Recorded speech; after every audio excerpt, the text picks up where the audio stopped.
Est-ce que c'est la fin des maisons abordables en Estrie? C'est-tu fini ça, les maisons qui sont pas chères en Estrie? Ben c'est direct ça que je veux survoler aujourd'hui avec toi. Premièrement, là, on va se poser la question, c'est quoi une maison trop chère? C'est quoi? C'est quoi trop cher?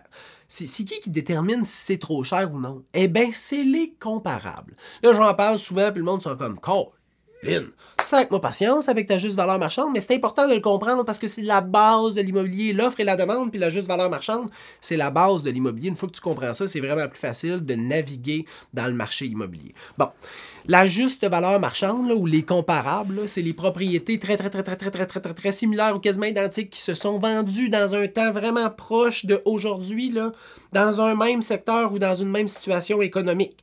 Ça te donne le prix d'une maison. Là, à partir de là, je veux qu'on revoie un peu qu'est-ce qui s'est passé des dernières années pour essayer de comprendre est-ce que c'est la fin des maisons abordables en Estrie. Le prix moyen en 2016 en Estrie là, pour une unifamiliale, fait que condo et propriété unifamiliale, 230 000. Le prix moyen en 2020, 313 000. Le prix moyen en 2025, 506 000.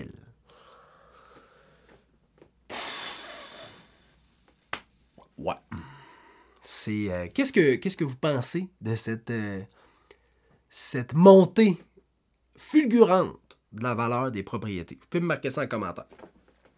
Fait qu'on peut voir que le prix moyen a définitivement augmenté. L'explosion, par contre, est-elle terminée? Parce que là, on veut se dire, c'est-tu la fin des maisons abordables? Là, tu peux te dire que déjà, si le prix moyen, c'est 506 000, c'est fini. Mais voyons, mettons, qu'est-ce qui s'est passé d'année en année, genre de 2022? Parce que 2020-2021, ça n'a pas rapport, là, c'était une explosion. C'était comme gagner au gros lot, là, là, tous les années. Là. Tu peux pas dire, mettons que tu fais 50 000 par année, puis là, tu gagnes le million en 2020, tu fais 1 50 000. 2021, tu gagnes un autre million, tu fais 1 50 000. Puis là, l'année 2022, tu as une augmentation salariale, tu fais 60 000, mais tu gagnes pas le million, tu fais 60 000. Tu peux pas dire, ah, je suis pauvre cette année, j'ai tellement pas fait d'argent. Ben non, c'est juste que 2020-2021, c'est pas à considérer, t'as gagné le million. Mais c'était la même chose pour le boom post-Covid. Bon, l'explosion est-elle terminée au niveau de la valeur, l'augmentation de valeur des propriétés? Prix moyen en 2022, 313 000, on l'a dit. Prix moyen... Hey, je me suis marqué des notes, mais on dirait que ça marche pas. Prix moyen en 2023? Ouais, 2023, 460 000.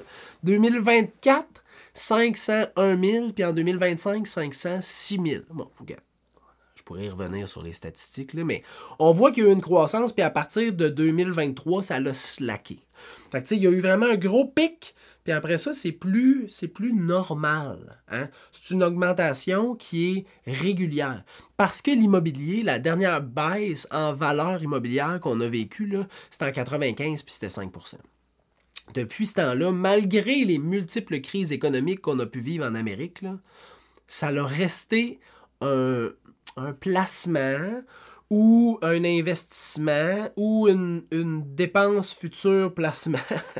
Parce que c'est pas vraiment, tu fais pas du cash avec une maison parce que tu habites, c'est pas un investissement, mais tu mets ton argent dans quelque chose qui grandit au fur et à mesure. Puis l'immobilier, c'est stable. Malgré les fluctuations de marché, malgré les crashs économiques qu'on a pu vivre, les propriétés ont continué de prendre la valeur. Là, il y a eu un gros pic, mais présentement, on est revenu dans une prise de valeur qui est normale, qui est régulière, puis qui est, somme toute, qu'on peut planifier. Fait est-ce que c'est fini les maisons abordables en Estrie?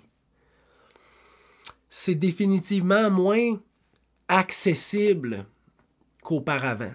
Par contre, je pense que les très grandes explosions de valeur, on les a vécues, puis c'est terminé.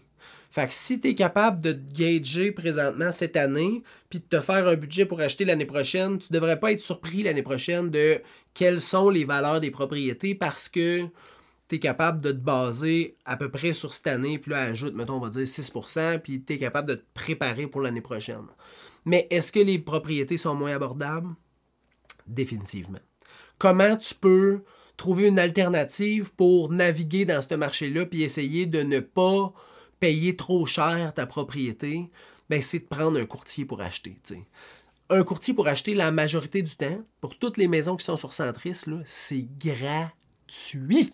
C'est gratuit. Fait que profites-en. Ce professionnel-là va pouvoir calculer la juste valeur marchande, puis te dire si tu veux ton offre acceptée.